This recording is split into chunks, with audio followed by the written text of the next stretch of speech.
अव्यक्त मुरली 2 मार्च 1985। मुरलीर सारांश वर्तमानर ईश्वरीय जन्म अमूल्य जन्म। आज रत्नाकर पिता निजर अमूल्य रत्नमानंकु देखुछंती। एहा अलौकिक एवं अमूल्य रत्नमानंकर दरबार अटे। एही दरबार प्रत्येक रत्न अमूल्य अटंती। जदि वर्तमान समय रे विश्वर सारा संपत्ति बा सारा भंडार गुड़ी को एकाठी कराजिब तेबे भी मध्य ताहा तुलना रे एही गोटिए गोटिए ईश्वरीय रत्न अनेक गुणा अमूल्य विवेचित हेबे। तुम भली गोटिए गोटिए रत्न तुलना रे सारा विश्वर संपत्ति किछि भी नुहे। एते मूल्यवान रत्न अट। एही भली अमूल्य रत्न केवल एही संगम युग व्यतीत सारा कल्परे आउ केबे भी मिलिबे नाही। सत्ययुगी देवात्मा हेबार पाठ एही संगम युगी ईश्वरीय अमूल्य रत्न हेबार पाठ तुलना रे द्वितीय नंबर कुहाजिब। एबे तुमे माने ईश्वरीय संतान अट। सत्ययुगरे दैवी संतान हेब। जेपरि ईश्वरंकर नाम सबुठारु श्रेष्ठ अटे, महिमा जन्म एवं कर्म मध्य श्रेष्ठ अटे, सही परी ईश्वरीय रत्नमानंकर बा ईश्वरीय संतान मानंकर मूल्य मध्य सर्वश्रेष्ठ अटे। एही श्रेष्ठ महिमार बा श्रेष्ठ मूल्यर स्मारकी भावरे एबे मध्य नवरत्न रूपरे गायन एवं पूजन करा जाउछि। 9टी जाक रत्न को भिन्न भिन्न विघ्न पाई विघ्न विनाशक रत्न रूपरे गायन करा जाउछि। जेउ भली विघ्न सेही भली विशेषता संपन्न रत्नर मुदी तैयारी करी बा लकेट तैयारी करी पिंधि थांती बा कौनसी रूपरे घरे रखी थांती। तेबे वर्तमान शेष जन्म पर्यंत मध्य विघ्न विनाशक रूपरे निजर स्मारकी सबु देखुछ। जदिओ समस्ते क्रमान्वय रहिछ, किंतु क्रमान्वय अर्थात शक्ति बा योग्यतारे कम बेसी थिले मध्य अमूल्य एवं विघ्न विनाशक समस्ते अट। आजि पर्यंत मध्य भक्त आत्मा माने तुम भली रत्नमानंकु श्रेष्ठ रूपरे सम्मान प्रदान करुछंती। बहुत स्नेहपूर्वक स्वच्छता पूर्वक बड़ जत्न रे रखुछंती। कारण तुमे माने जहा भी होई थाओ, जदिओ तुमे निजको एते योग्य बोली भाबु नाहो, किंतु बाबा तुम मानंकु योग्य माने करी निजर करी नेछंती एवं स्वीकार मध्य करिछंती। तुमे मोर मु तुमर। तेणु जेउ आत्मा मानंक उपरे बाबांकर वा प्रभुंकर दृष्टि पड़िछि, सेही आत्मा माने प्रभु दृष्टि कारणरू आपे आपे अमूल्य हो जाइछंती। परमात्मा दृष्टि कारणरू ईश्वरीय सृष्टिर बा ईश्वरीय संसारर श्रेष्ठ आत्मा हो जाइछंती। पारसनाथंक सहित संबंध जोड़ी हेबा कारणरू पारसर रंग मध्य आपे आपे लागि जाए। सेथिपाई परमात्मांकर स्नेह मिली जिबा कारणरू सारा कल्प चाहे चैतन्य देवता बा देवी रूपरे हेउ, चाहे अधा कल्प पर्यंत जड़ चित्र रूपरे बा भिन्न भिन्न स्मारकी रूपरे हेउ, जेमितिकी रत्न रूपरे मध्य तुमर स्मारकी रहिछि, तारका बा ग्रह नक्षत्र रूपरे मध्य तुमर स्मारकी रहिछि ना। अर्थात जेकोसी रूपरे ତୁମର ସ୍ମାରକୀ ରହିଛି, ସେହି ସବୁ ସ୍ୱରୂପରେ ସାରା କଳ୍ପ ସମସ୍ତଙ୍କର ପ୍ରିୟ ହୋଇ ରହୁଛ। କାହିଁକି ନା ଅବିନାଶୀ ସ୍ନେହର ସାଗର ବାବାଙ୍କର ସ୍ନେହର ଦୃଷ୍ଟି ସାରା କଳ୍ପ ପାଇଁ ତୁମମାନଙ୍କୁ ସ୍ନେହର ଅଧିକାରୀ କରିଦେଇଛି। ସେଥିପାଇଁ ଭକ୍ତ ଆତ୍ମାମାନେ ତୁମଠାରୁ ଗୋଟିଏ ମୁହୂର୍ତ୍ତର ଦୃଷ୍ଟି ପାଇବା ପାଇଁ ଆତୁର ରହିଛନ୍ତି। ଭାବୁଛନ୍ତି ଟିକିଏ ଦୃଷ୍ଟି ମିଳିଗଲେ ମୁଁ ଧନ୍ୟ ହୋଇଯାଆନ୍ତି। ସେଥିପାଇଁ ଏହି ସମୟର ପରମାତ୍ମା ପିତାଙ୍କର ସ୍ନେହଭରା ଦୃଷ୍ଟି ସାରା କଳ୍ପ ପାଇଁ ତୁମକୁ ଅବିନାଶୀ ସ୍ନେହ ପ୍ରାପ୍ତ କରିବାର ଯୋଗ୍ୟ କରିଦେଉଛି। ଅବିନାଶୀ ପ୍ରାପ୍ତି ସ୍ୱତଃ ହିଁ ହୋଇଯାଉଛି।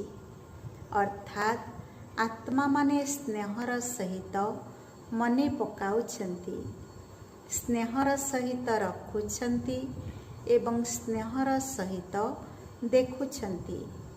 ଦ୍ୱିତୀୟ କଥା ହେଲା ସ୍ୱଚ୍ଛତା ଅର୍ଥାତ୍ ପବିତ୍ରତା।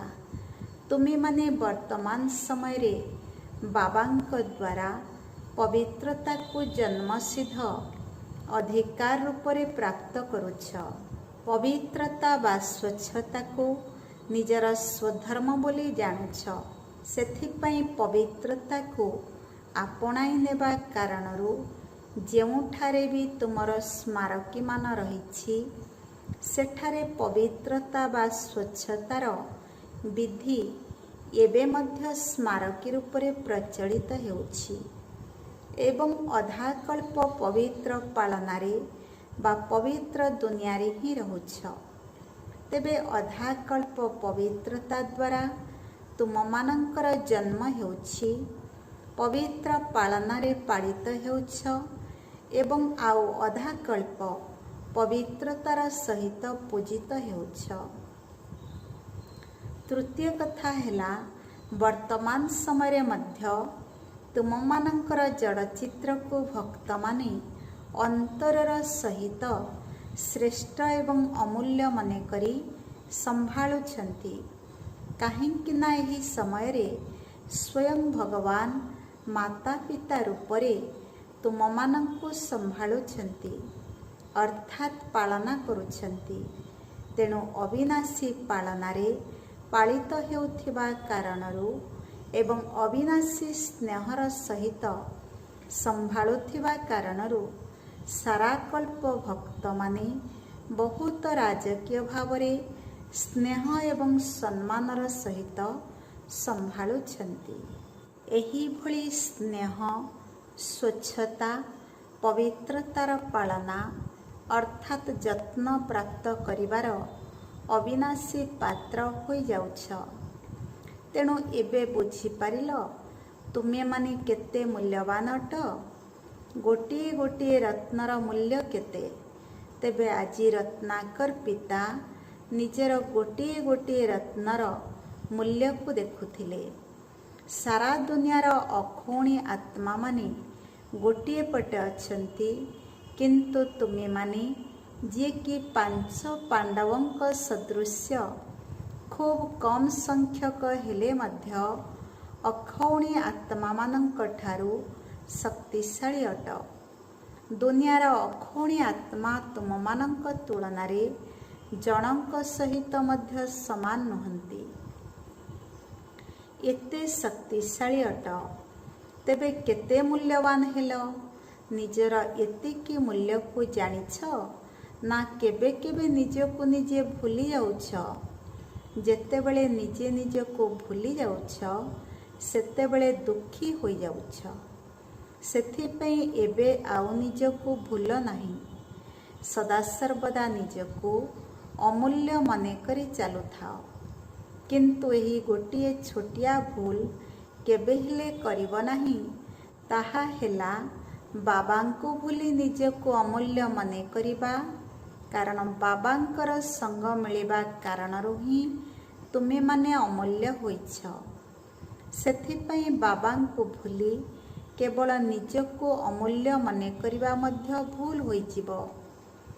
ତେଣୁ ତୁମେ ଅମୂଲ୍ୟ ମନେ କରୁଥିବା ବାବାଙ୍କୁ ଭୁଲ ନାହିଁ, କାରଣ ତୁମର ଜୀବନ ଅମୂଲ୍ୟ ତ ହୋଇଯାଇଛି, କିନ୍ତୁ ଯିଏ କରିଛନ୍ତି ତାଙ୍କ ସାଥିରେ ରହି ଅମୂଲ୍ୟ ହୋଇଛ। ଏହା ହିଁ ହେଉଛି ବୁଝିବାର ପ୍ରକୃତ ବିଧି। ଯଦି ବିଧିକୁ ହିଁ ଭୁଲିଯିବ, ତେବେ ବୁଝିବା ନ ବୁଝିବା ସହିତ ସମାନ ହୋଇଯିବ। ତାପରେ ମୁଁ ପଣିଆ ଆସିଯିବ। ତେଣୁ ବିଧିକୁ ଭୁଲିଯିବା ଦ୍ୱାରା ସିଦ୍ଧିର ଅନୁଭବ ହେବ ନାହିଁ। ସେଥିପାଇଁ ବିଧିପୂର୍ବକ ନିଜକୁ ମୂଲ୍ୟବାନ ଆତ୍ମା ମନେକରି ବିଶ୍ୱର ପୂର୍ବଜ ହୋଇଯାଅ। ଏମିତି ମଧ୍ୟ ଭାବ ନାହିଁ ଯେ ମୁଁ ତ କିଛି ବି ନୁହେଁ, ବା ଏମିତି ବି ଭାବ ନାହିଁ ଯେ ମୁଁ ତ ସବୁକିଛି ଅଟେ। ଏହି ଦୁଇଟି ଯାକ ଭୁଲ। ମୁଁ ମୂଲ୍ୟବାନ ତ ନିଶ୍ଚିତ ଅଟେ, କିନ୍ତୁ ମୋତେ ଗଢ଼ିବା ବାଲା ବାବା ହିଁ ଏହିପରି ଗଢ଼ିଛନ୍ତି। ତେଣୁ ବାବାଙ୍କୁ ଯଦି ବୁଦ୍ଧିରୁ ବାହାର କରିଦେବା, ତେବେ ପାପ ହୋଇଯିବ। ଯଦି ବାବା ରହିବେ, ତେବେ ପାପ ହୋଇପାରିବ ନାହିଁ।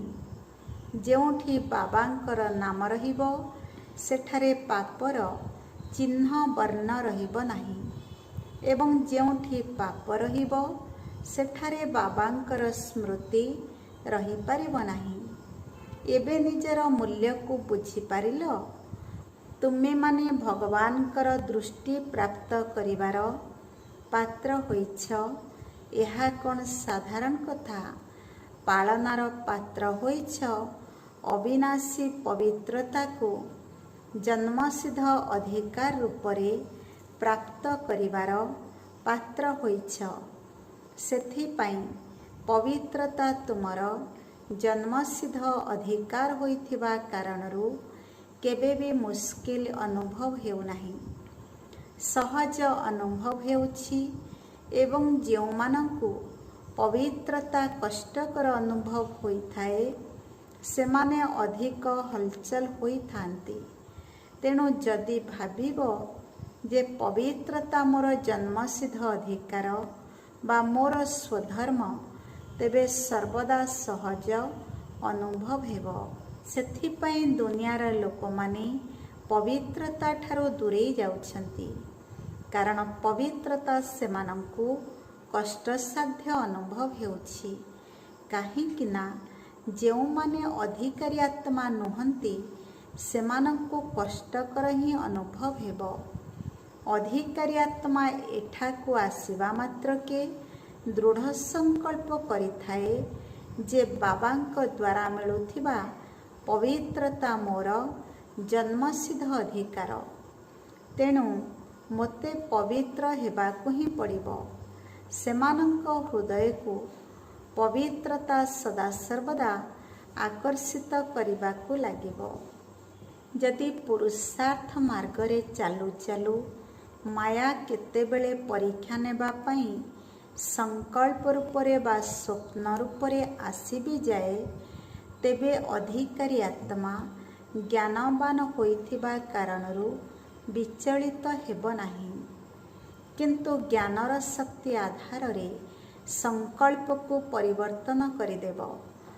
ଗୋଟିଏ ସଂକଳ୍ପରୁ ଅନେକ ସଂକଳ୍ପ ଉତ୍ପନ୍ନ ହେବା ପାଇଁ ଦେବ ନାହିଁ, ବା ଅଂଶକୁ ବଂଶରେ ପରିଣତ ହେବା ପାଇଁ ଦେବ ନାହିଁ।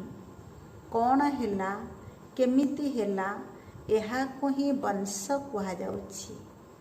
ପୂର୍ବରୁ ଶୁଣାଇଥିଲି ନା, କାହିଁକି କ'ଣ କିପରିର ଲମ୍ବା ଧାଡ଼ି ଲଗାଇ ଦେଉଛନ୍ତି। ଏହିଭଳି ବଂଶ ସୃଷ୍ଟି କରି ଦେଉଛନ୍ତି। ତେଣୁ ମାୟା ପରୀକ୍ଷା ନେବା ପାଇଁ ଆସିଲା। ଆମେ ପରୀକ୍ଷାରେ ପାସ୍ ହୋଇଗଲେ ଏବଂ ମାୟା ସବୁଦିନ ପାଇଁ ଚାଲିଗଲା। କିନ୍ତୁ ଯଦି କହିବା ମାୟା କାହିଁକି ଆସିଲା, କେଉଁଠୁ ଆସିଲା, ଏଠାରୁ ଆସିଲା କି ସେଠାରୁ ଆସିଲା, ତେଣୁ ଆସିବା ଉଚିତ ନଥିଲା, କାହିଁକି ଆସିଗଲା, ତେବେ ଏହିଭଳି ବଂଶ ସୃଷ୍ଟି କରିବା ଉଚିତ ନୁହେଁ। ଆଚ୍ଛା, ଯଦି ଆସିଗଲା, ତେବେ ତାକୁ ପାଖରେ ବସାଅ ନାହିଁ, ତୁରନ୍ତ ତଡ଼ିଦିଅ। କାହିଁକି ଆସିଲା, କିପରି ଆସିଲା, ଯଦି ଏହିଭଳି ଭାବିବ ତେବେ ସେ ଅଟକି ଯିବ। କିନ୍ତୁ ଏପରି ଭାବ ଯେ ମାୟା ମୋର ପରୀକ୍ଷା ନେବା ପାଇଁ ଆସିଥିଲା ବା ପାଠପଢ଼ାରେ ଆଗକୁ ବଢ଼ାଇବା ପାଇଁ ଆସିଥିଲା। କାହିଁକି ଆସିଲା, ଏମିତି ଆସିଲା, ସେମିତି ଆସିଲା, ଏଭଳି ଭାବ ନାହିଁ। ପୁଣି ଏ କଥା ମଧ୍ୟ ଭାବୁଛ, ମାୟାର କ'ଣ ଏଭଳି ରୂପ ଅଛି?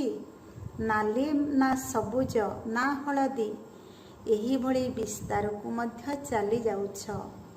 ତେଣୁ ଅଧିକ ବିସ୍ତାରକୁ ମଧ୍ୟ ଯାଅ ନାହିଁ। ତେଣୁ ବିଚଳିତ ହୁଅ ନାହିଁ। ପରୀକ୍ଷାକୁ ଅତିକ୍ରମ କରିଯାଅ ଏବଂ ସମ୍ମାନର ସହିତ ପାସ୍ ହୋଇଯାଅ। ତୁମ ନିକଟରେ ଜ୍ଞାନର ଶକ୍ତି ଅଛି, ଶାସ୍ତ୍ର ମଧ୍ୟ ଅଛି। ତୁମେ ତ ମାଷ୍ଟର ସର୍ବଶକ୍ତିମାନ ଅଟ, ତ୍ରିକାଳଦର୍ଶୀ ଅଟ, ତ୍ରିବେଣୀ ଅଟ। ତୁମର ଅଭାବ କ'ଣ ଅଛି? ଏତେ ଶୀଘ୍ର ବିଚଳିତ ହୁଅ ନାହିଁ। କିନ୍ତୁ ଯଦି ପିମ୍ପୁଡ଼ିଟିଏ ମଧ୍ୟ ଆସିଯାଉଛି ତେବେ ବିଚଳିତ ହୋଇଯାଉଛ। ଅଧିକ ଭାବୁଛ। ଅଧିକ ଭାବିବା ଅର୍ଥ ମାୟାକୁ ସତ୍କାର ଦେବା। ତେଣୁ ସେ ମଧ୍ୟ ଘର ତିଆରି କରିଦେଉଛି। ଯେପରି ରାସ୍ତାରେ ଗଲାବେଳେ ଯଦି କୌଣସି ଖରାପ ଜିନିଷ ଦେଖିବାକୁ ପଡ଼େ ତେବେ କ'ଣ କରୁଛ? କ'ଣ ସେଠାରେ ଛିଡ଼ା ହୋଇ ଭାବୁଛ ଯେ ଏହାକୁ କିଏ ପକାଇଛି, କାହିଁକି ପକାଇଛି, ଏପରି ହେବା ଉଚିତ ନୁହେଁ? ଏହିଭଳି ଭାବୁଛ ନା ଆଡ଼ ହୋଇ ଚାଲିଯାଉଛ? ସେଥିପାଇଁ ବ୍ୟର୍ଥ ସଂକଳ୍ପର ବଂଶକୁ ଅଧିକ ଜନ୍ମ ହେବା ପାଇଁ ଦିଅ ନାହିଁ। ଅଂଶ ରୂପରେ ହିଁ ସମାପ୍ତ କରିଦିଅ।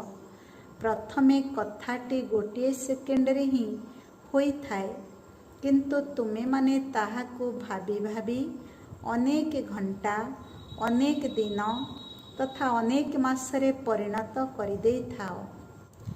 ତେଣୁ ଯଦି ଗୋଟିଏ ମାସ ପରେ ପଚରାଯାଏ ଯେ ଘଟଣାଟି କ'ଣ ଥିଲା, ତେବେ ଦେଖିବ ତାହା ଗୋଟିଏ ସେକେଣ୍ଡରେ ହିଁ କଥା ହୋଇଥିବ। ସେଥିପାଇଁ କେବେ ବି ବିଚଳିତ ହୁଅ ନାହିଁ। ଜ୍ଞାନର ଗଭୀରତାକୁ ଯାଅ, କିନ୍ତୁ କଥାର ଗଭୀରତାକୁ ଅର୍ଥାତ୍ ବିସ୍ତାରକୁ ଯାଅ ନାହିଁ।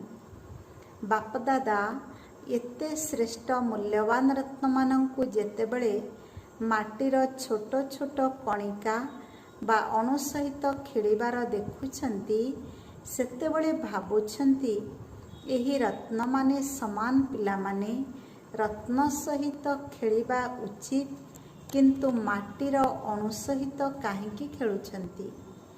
ତେଣୁ ତୁମେମାନେ ରତ୍ନ ଅଟ, ରତ୍ନରେ ଖେଳ। ବାପଦାଦା ତୁମକୁ କେତେ ଗେହ୍ଲାରେ ପାଳି ଆସିଛନ୍ତି। ତେଣୁ ମାଟିର କଣିକା ସହିତ ଖେଳିବାର କିପରି ଦେଖିପାରିବେ? ପୁଣି ପିଲାମାନେ ମଇଳା ହୋଇଯାଉଛନ୍ତି ଏବଂ କହୁଛନ୍ତି ଏବେ ଆମକୁ ସଫା କର। ତା ସହିତ ବିଚଳିତ ମଧ୍ୟ ହୋଇଯାଉଛନ୍ତି। ଏବେ କ'ଣ କରିବି, କିପରି କରିବି? ତେଣୁ ମାଟିରେ ପଡ଼ିଥିବା ଅଣୁ ସାଥିରେ ଖେଳୁଛ ବା କାହିଁକି? ତେଣୁ ସର୍ବଦା ନିଜର ମୂଲ୍ୟକୁ ବୁଝ। ଆଚ୍ଛା, ଏହିଭଳି ସାରା କଳ୍ପର ମୂଲ୍ୟବାନ ଆତ୍ମାମାନଙ୍କୁ, ପ୍ରଭୁ ପ୍ରେମର ପାତ୍ର ଆତ୍ମାମାନଙ୍କୁ, ପ୍ରଭୁ ପାଳନାର ପାତ୍ର ଆତ୍ମାମାନଙ୍କୁ, ପବିତ୍ରତାର ଜନ୍ମସିଦ୍ଧ ଅଧିକାରର ଅଧିକାରୀ ଆତ୍ମାମାନଙ୍କୁ ସର୍ବଦା ବାବା ଏବଂ ମୁଁ ଏହି ବିଧି ଦ୍ୱାରା ସିଦ୍ଧିପ୍ରାପ୍ତ କରୁଥିବା ଆତ୍ମାମାନଙ୍କୁ ସର୍ବଦା ଅମୂଲ୍ୟ ରତ୍ନ ହୋଇ ରତ୍ନ ସହିତ ଖେଳୁଥିବା ରାଜକୀୟ ଆତ୍ମାମାନଙ୍କୁ ବାପଦାଦାଙ୍କର ୟାଦ ପ୍ୟାର ଏବଂ ନମସ୍ତେ। ପାଟିମାନଙ୍କ ସହିତ ସାକ୍ଷାତ। ସଦାସର୍ବଦା ବାବାଙ୍କ ନୟନରେ ସମାହିତ ହୋଇ ରହିଥିବା ଆତ୍ମା ବୋଲି ନିଜକୁ ଅନୁଭବ କରୁଛ? ତେବେ ନୟନରେ କିଏ ସମାହିତ ହୋଇଥାଏ? ଯିଏ ବହୁତ ହାଲୁକା ବିନ୍ଦୁ ଅଟେ। ତେଣୁ ତୁମେମାନେ ସଦାସର୍ବଦା ବିନ୍ଦୁ ହିଁ ଅଟ ଏବଂ ବିନ୍ଦୁ ହୋଇ ବାବାଙ୍କ ନୟନରେ ସମାହିତ ହେଉଥିବା ଆତ୍ମା ଅଟ। ବାପଦାଦା ମଧ୍ୟ ତୁମମାନଙ୍କ ନୟନରେ ସମାହିତ ଅଛନ୍ତି ଏବଂ ତୁମେମାନେ ମଧ୍ୟ ବାପଦାଦାଙ୍କ ନୟନରେ ସମାହିତ ଅଟ। ଏବେ କି ବାପଦାଦା ହିଁ ନୟନରେ ବିରାଜମାନ ଅଛନ୍ତି, ତେବେ ଅନ୍ୟ କିଛି ବି ଦେଖାଯିବ ନାହିଁ। ତେଣୁ ସଦା ସର୍ବଦା ଏହି ସ୍ମୃତି ଦ୍ୱାରା ଡବଲ ଲାଇଟ୍ ସ୍ଥିତିରେ ରୁହ ଯେ ମୁଁ ସର୍ବଦା ବିନ୍ଦୁ ସ୍ୱରୂପ ଅଟେ। କାରଣ ବିନ୍ଦୁ ଉପରେ କୌଣସି ବୋଝ ନଥାଏ। ତେଣୁ ଏହିଭଳି ସ୍ମୃତି ସ୍ୱରୂପ ଅବସ୍ଥା ସଦା ସର୍ବଦା ତୁମକୁ ଆଗକୁ ବଢ଼ାଇ ଚାଲିବ। ତେବେ ଆଖିର ମଧ୍ୟଭାଗକୁ ଦେଖିଲେ ବିନ୍ଦୁ ହିଁ ଦେଖାଯିବ। ଯଦି ବିନ୍ଦୁ ନଥିବ ତେବେ ଆଖି ଥିଲେ ବି ଦେଖିପାରିବ ନାହିଁ। ତେଣୁ ସର୍ବଦା ଏହି ସ୍ୱରୂପକୁ ସ୍ମୃତିରେ ରଖି ଉଡ଼ିବାର ସ୍ଥିତିର ଅନୁଭବ କର। ବାପଦାଦା ପିଲାମାନଙ୍କର ବର୍ତ୍ତମାନ ଏବଂ ଭବିଷ୍ୟତର ଭାଗ୍ୟକୁ ଦେଖି ହର୍ଷିତ ହେଉଛନ୍ତି। କାରଣ ଭବିଷ୍ୟତର ଭାଗ୍ୟର ରେଖା ଟାଣିବା ପାଇଁ ବର୍ତ୍ତମାନ ସମୟ ହିଁ କଲମ ସଦୃଶ୍ୟ ଅଟେ ଏବଂ ବର୍ତ୍ତମାନକୁ ଶ୍ରେଷ୍ଠ କରିବାର ସାଧନ ହେଲା ବଡ଼ମାନଙ୍କର ଆଦେଶକୁ ସର୍ବଦା ସ୍ୱୀକାର କରିବା ସହିତ ନିଜକୁ ପରିବର୍ତ୍ତନ କରିନେବା। ଏହି ବିଶେଷ ଗୁଣ ଆଧାରରେ ବର୍ତ୍ତମାନ ଏବଂ ଭବିଷ୍ୟତର ଭାଗ୍ୟ ଶ୍ରେଷ୍ଠ ହୋଇଥାଏ। ଏବେ ସମସ୍ତଙ୍କ ମସ୍ତକରେ ଭାଗ୍ୟର ତାରକା ଚମକୁଛି ନା? ସର୍ବଦା ଚମକୁଛି ତ? କେତେବେଳେ ମିଞ୍ଜି ମିଞ୍ଜି ହେଉନାହିଁ ତ? ଅଖଣ୍ଡ ଜ୍ୟୋତି ସ୍ୱରୂପ ପିତାଙ୍କ ସହିତ ତୁମେମାନେ ମଧ୍ୟ ଅଖଣ୍ଡ ଜ୍ୟୋତି ସ୍ୱରୂପ ଆତ୍ମା ସଦାସର୍ବଦା ଜାଗ୍ରତ ରହୁଥିବା ତାରକା ହୋଇଯାଇଛ। ଏହିଭଳି ଅନୁଭବ କରୁଛ? କେତେବେଳେ ଏହି ଦୀପ ବା ତାରକାମାନଙ୍କୁ ବାୟୁର ପ୍ରବାହ ହଲଚଲ କରୁନାହିଁ ତ?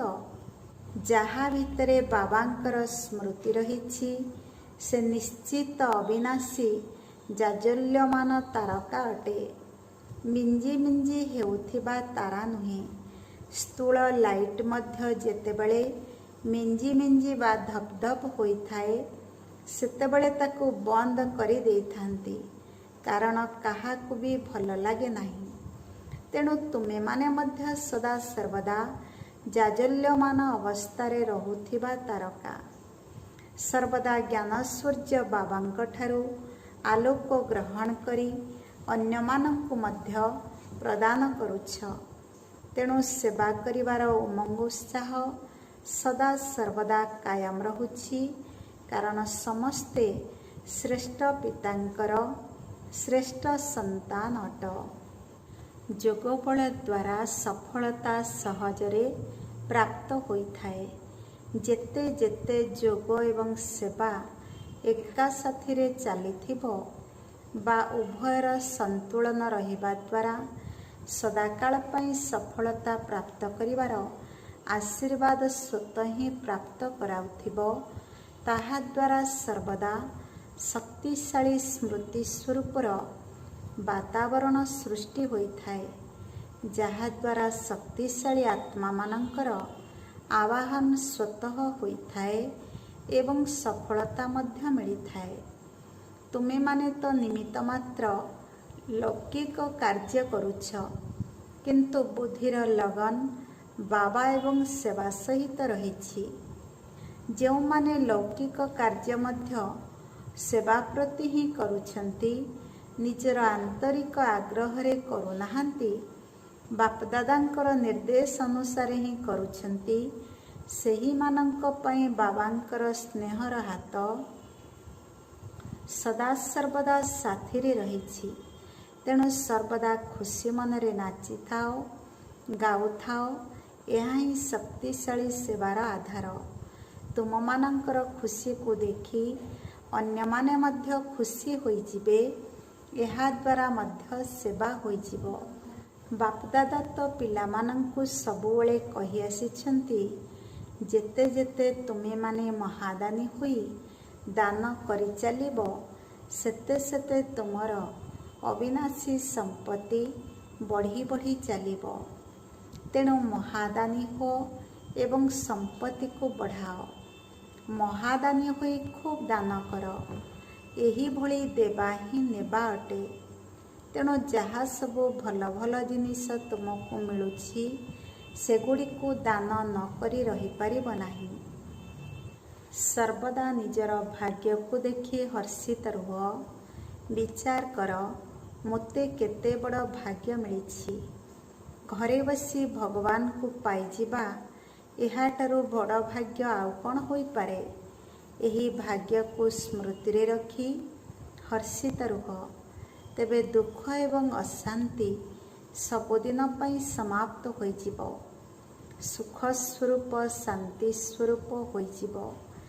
ଯାହାଙ୍କର ଭାଗ୍ୟକୁ ସ୍ୱୟଂ ଭଗବାନ ତିଆରି କରୁଛନ୍ତି ସେମାନେ କେତେ ଶ୍ରେଷ୍ଠ ଅଟନ୍ତି। ତେଣୁ ନିଜ ଭିତରେ ସର୍ବଦା ନୂଆ ଉମଙ୍ଗ, ନୂଆ ଉତ୍ସାହ ଅନୁଭବ କରି ଆଗକୁ ବଢ଼ି ଚାଲ। କାହିଁକିନା ସଙ୍ଗମ ଯୁଗରେ ପ୍ରତ୍ୟେକ ଦିନର ନୂଆ ଉତ୍ସାହ ଏବଂ ନୂଆ ଉମଙ୍ଗ ଅର୍ଥାତ୍ ଉଦ୍ଦୀପନା ରହିଛି।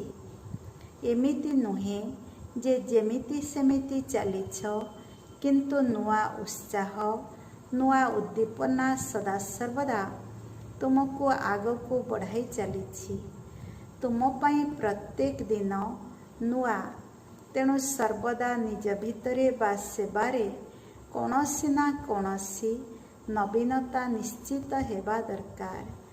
ଯେତେ ଯେତେ ନିଜକୁ ଉମଙ୍ଗ ଉତ୍ସାହରେ ରଖିବ ସେତେ ନୂଆ ନୂଆ ପ୍ରେରଣା ମିଳିବାକୁ ଲାଗିବ। ଯେବେ କି ନିଜେ ଅନ୍ୟ କୌଣସି କଥାରେ ବ୍ୟସ୍ତ ରହିଯାଉଛ ସେଥିପାଇଁ ନୂଆ ପ୍ରେରଣା ମଧ୍ୟ ମିଳୁନାହିଁ। ତେଣୁ ମନନ ଚିନ୍ତନ କରିବା ଦ୍ୱାରା ନିଜ ଭିତରେ ନୂଆ ଉତ୍ସାହ, ନୂଆ ଉଦ୍ଦୀପନା କାୟମ ରହିବ। ବାନ୍ଧିଲି ଅର୍ଥାତ୍ ବନ୍ଧନ ଭିତରେ ଥିବା ମାତା କନ୍ୟାମାନଙ୍କୁ ୟାଦ ପ୍ୟାର ଦେବା ସମୟରେ ବାନ୍ଧିଲିମାନଙ୍କର ୟାଦ ତ ସର୍ବଦା ବାବାଙ୍କ ନିକଟରେ ପହଞ୍ଚୁଛି ଏବଂ ବାପଦାଦା ସମସ୍ତ ବାନ୍ଧିଲିମାନଙ୍କୁ ଏହି କଥା କହୁଛନ୍ତି ଯେ ଯୋଗ ଅର୍ଥାତ୍ ୟାଦର ଲଗନକୁ ଅଗ୍ନି ରୂପ କରିଦିଅ। ଯେତେବେଳେ ଲଗନ ଅଗ୍ନି ରୂପ ଧାରଣ କରିନିଏ ସେତେବେଳେ ଅଗ୍ନିରେ ସବୁକିଛି ଭସ୍ମ ହୋଇଯାଏ। ତେଣୁ ତୁମର ଏହି ବନ୍ଧନ ମଧ୍ୟ ଲଗନର ଅଗ୍ନିରେ ସମାପ୍ତ ହୋଇଯିବ ଏବଂ ତୁମେମାନେ ସ୍ୱତନ୍ତ୍ର ଆତ୍ମା ହୋଇ ମନ ଇଚ୍ଛିତ ସିଦ୍ଧି ପ୍ରାପ୍ତ କରିବ। ତୁମେମାନେ ସ୍ନେହୀ ଅଟ, ସେଥିପାଇଁ ତୁମର ସ୍ନେହର ସ୍ମୃତି ବାବାଙ୍କ ନିକଟରେ ପହଞ୍ଚୁଛି ଏବଂ ସ୍ନେହର ପ୍ରତ୍ୟୁତ୍ତରରେ ମଧ୍ୟ ସ୍ନେହ ମିଳୁଛି। କିନ୍ତୁ ବର୍ତ୍ତମାନ ଯୋଗକୁ ଆହୁରି ଶକ୍ତିଶାଳୀ ଅଗ୍ନି ରୂପ କରିଦିଅ, ତେବେ ତୁମ ପାଇଁ ସେହି ଦିନ ମଧ୍ୟ ଆସିବ ଯେଉଁଦିନ ତୁମେ ବାପଦାଦାଙ୍କ ସମ୍ମୁଖରେ ଅର୍ଥାତ୍ ମଧୁବନରେ ପହଞ୍ଚିଯିବ। ବରଦାନ: ସଦା ସର୍ବଦା ଆତ୍ମିକ ସ୍ଥିତିରେ ରହି ଅନ୍ୟମାନଙ୍କର ଆତ୍ମାକୁ ଦେଖୁଥିବା ଆତ୍ମିକ ଗୋଲାପ ହୁଅ। ବିସ୍ତାର: ଆତ୍ମିକ ଗୋଲାପ ଅର୍ଥାତ୍ ଯାହାଙ୍କ ଭିତରେ ସର୍ବଦା ଆତ୍ମିକ ସ୍ମୃତିର ସୁଗନ୍ଧ ଥିବ। ଆତ୍ମିକ ସୁଗନ୍ଧଯୁକ୍ତ ଆତ୍ମାମାନେ ଯେଉଁ ଆଡ଼କୁ ଚାହିଁବେ, ଯାହାଙ୍କୁ ବି ଦେଖିବେ କେବଳ ଆତ୍ମାକୁ ହିଁ ଦେଖିବେ, ଶରୀରକୁ ନୁହେଁ।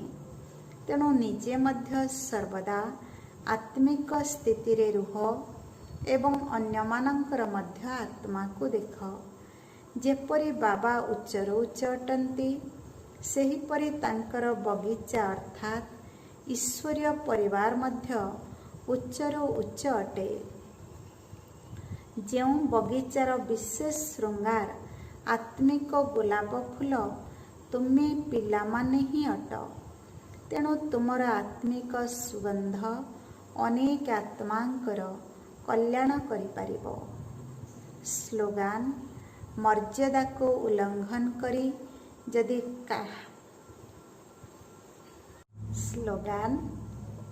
ମର୍ଯ୍ୟାଦାକୁ ଉଲ୍ଲଂଘନ କରି ଯଦି କାହାକୁ ସୁଖ ଦେଲ ତେବେ ତାହା ମଧ୍ୟ ଦୁଃଖର ଖାତାରେ ଜମା ହୋଇଯିବ। ଓମ୍ ଶାନ୍ତି। ସୋମାନ, ମୁଁ ଆତ୍ମା ଅମୂଲ୍ୟ ହୀରା ଅଟେ।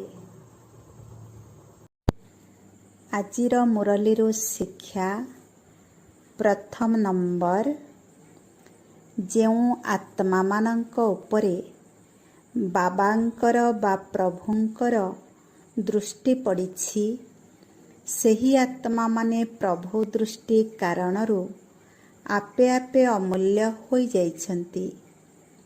ପରମାତ୍ମା ଦୃଷ୍ଟି କାରଣରୁ ଈଶ୍ୱରୀୟ ସୃଷ୍ଟିର ବା ଈଶ୍ୱରୀୟ ସଂସାରର ଶ୍ରେଷ୍ଠ ଆତ୍ମା ହୋଇଯାଇଛନ୍ତି।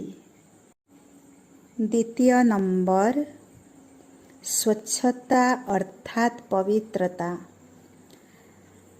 ବର୍ତ୍ତମାନ ସମୟରେ ବାବାଙ୍କ ଦ୍ୱାରା ପବିତ୍ରତାକୁ ଜନ୍ମସିଦ୍ଧ ଅଧିକାର ରୂପରେ ପ୍ରାପ୍ତ କରିଛନ୍ତି।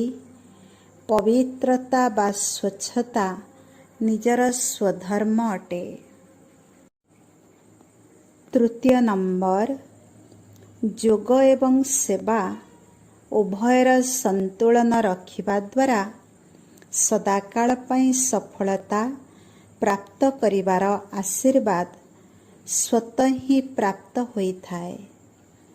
ଓମ୍ ଶାନ୍ତି।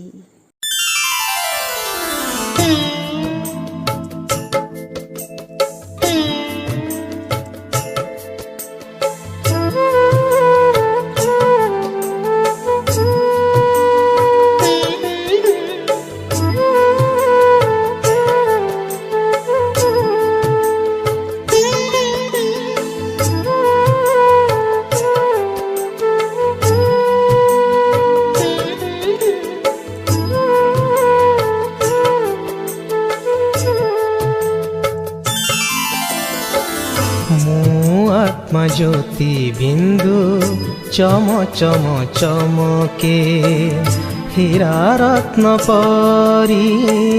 मो आत्मा ज्योति बिंदु चम चम चमके हीरा रत्न परी। भ्रुकुटी मो स्थान मो शिव संतान। भ्रुकुटी मो स्थान मो शिव संतान। आकाश रे तारा परी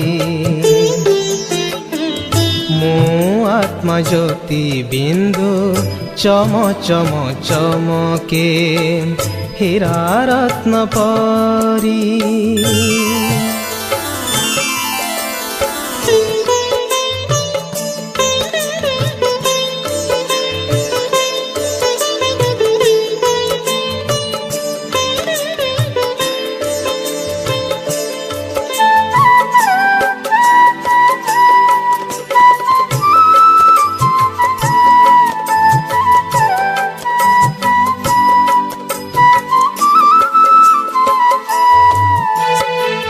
पवित्र शांति मो स्वधर्म।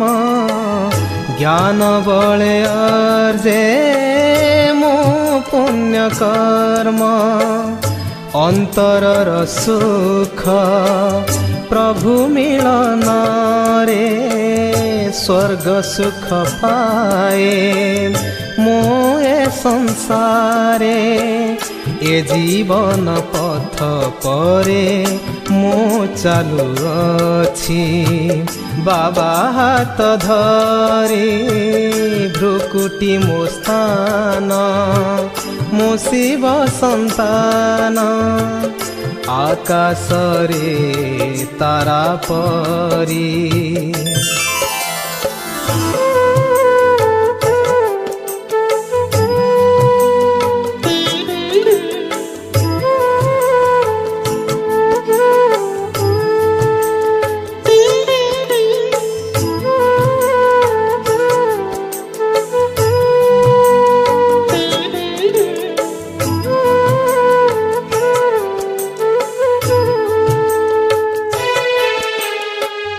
सूर्य चंद्र ठारू ए दुनिया दूरे क्षणके पहुँचे मु निज पूरे भूलिली मु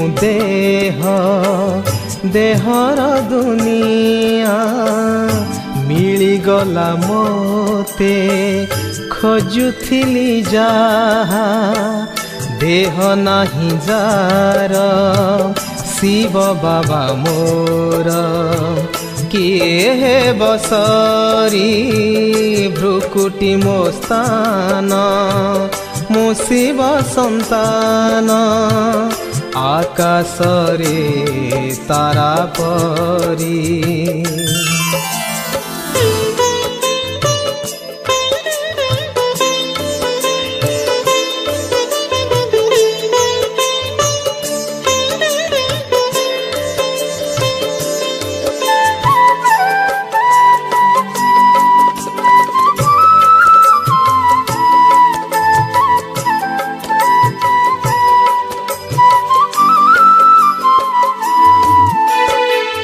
परम धाम घर ए दिव्य लोक सदा स्थिर एही सुनेलिया लोक झर झर झरे शक्तिर किरण धन्य होई गली होई समर्पण विश्राम करे मु एही प्रिय धामे मने शांति भरी भ्रुकुटी मो स्थान मो शिव संतान आकाशरे तारा परी